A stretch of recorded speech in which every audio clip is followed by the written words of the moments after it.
What if I told you going to church is not enough? What if I told you religion cannot save you? Jesus said, unless you are born again, you cannot see the kingdom of God. Welcome. This is Pastor Samuel John. Today we are studying John chapter 3, one of the most powerful chapters in the Bible. There was a man, Nicodemus, a ruler of the Jews. Nicodemus was educated, respected, religious. Yet something was missing in his life. Unless one is born again, he cannot see the kingdom of God. Jesus did not say, try harder. He said, you must be born again. That which is born of the flesh is flesh, and that which is born of the Spirit is spirit. Physical birth gives you life on earth. Spiritual birth gives you eternal life. The wind blows where it wishes.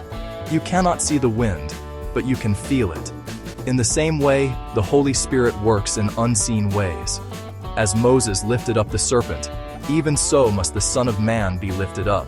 Jesus was lifted on the cross for your salvation. Look to Jesus and live.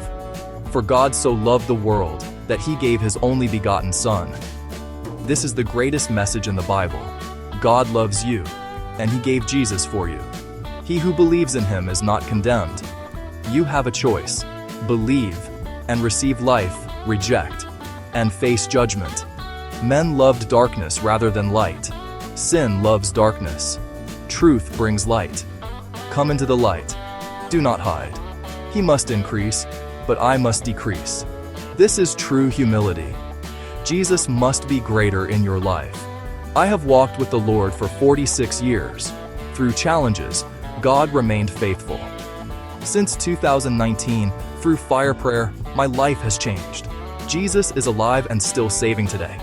Today, Jesus is calling you. You must be born again. Repent. Turn from sin. Accept Jesus Christ as your Lord and Savior. If you ignore this message, your soul is in danger. On the day of judgment, your decision today will matter. Like, share, and subscribe. Comment your prayer request. Let this message reach the world.